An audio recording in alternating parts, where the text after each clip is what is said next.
You know the phrase, never judge a book by its cover? Well, at a glance, Phase 4 would seem to be yet another cheesy pile of schlocky sci-fi junk, quickly pumped out by hacks looking to make a quick buck as part of a double feature at a sleazy drive-in. But then you look more closely at it. You notice that it came out in 1974, well after the heyday of corny sci-fi B films like, say, Tarantula, and that it is directed by none other than legendary tile designer and graphic artist Saul Bass, a regular collaborator of none other than Hitchcock himself. And then you also notice that it has decent talent in the form of Michael Murphy, Nigel Davenport, and Lynn Frederick in the cast. And it even has a studio backing it in the form of Paramount. So, just what is going on here? Phase 4 deals with an unusual colony of ants out in the Arizona desert who have begun to develop unnatural intelligence and a ruthlessly effective hive mind. Two scientists, isolated in a special dome, are studying the ants and attempt to communicate via mathematically based signals. Before long, the local community comes into conflict with the new super ants, and despite their size, these little buggers ensure that all hell breaks loose before long. Right off the bat, since this is Saul Bass we're talking about, the visual styling of the film is one of its major assets. The photography of the insects is really something to behold, as Bass manages to give them a sense of scale and size, never shying from close-ups on their strange faces in this kind of half-light, as well as giving their colony an almost labyrinthine quality with a rather unsettling atmosphere that helps convey the cunning of these creatures. Even when filming the regular humans and desert landscape, Bass does not slack off either, and in particular seems to have a very fitting fondness for warm colors, especially reds, oranges, and yellows, which reflect not just the environment, but even the various ants themselves. When these two sides collide, however, there is some incredible composition where Bass easily makes you feel like the ants are something to be reckoned with, showing down humans and feeling like they are not to be messed with. There's some really wonderful shots where Lynn Frederick is looking at one of them, and it feels like this big menacing presence despite being so tiny.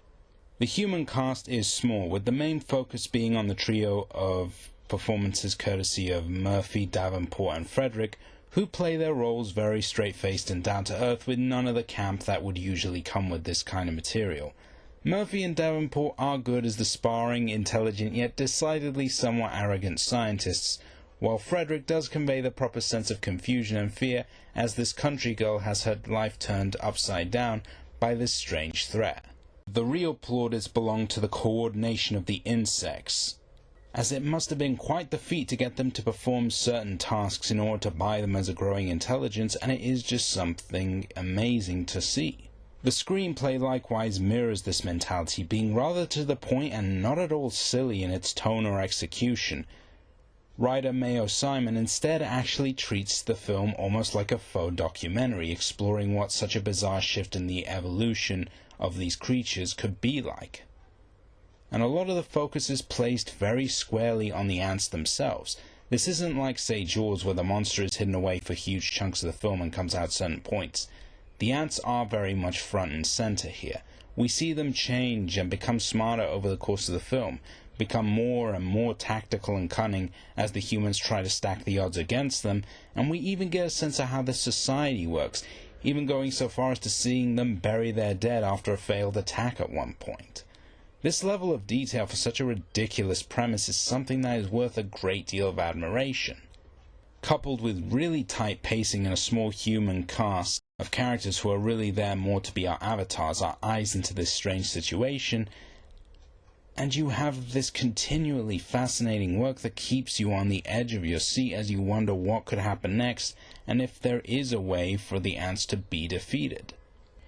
It's that sort of faux realism that gives Phase 4 so much more edge and tension than your typical killer insect film, and why it has gained as much of a cult following as it has, with some of its most prominent fans including famous filmmaker Edgar Wright.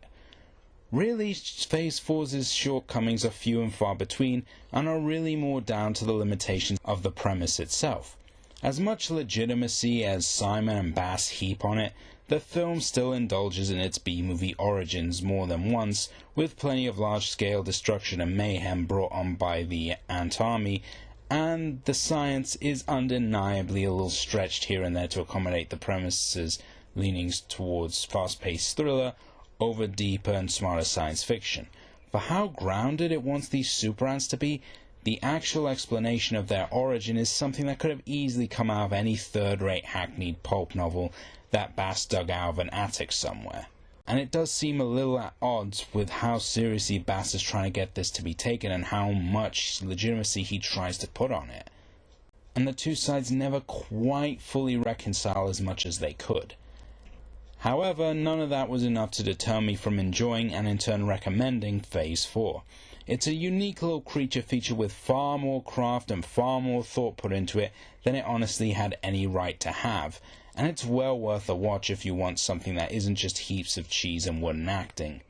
And proof that just because you have a slightly goofy premise does not mean that you cannot craft a quality film out of that.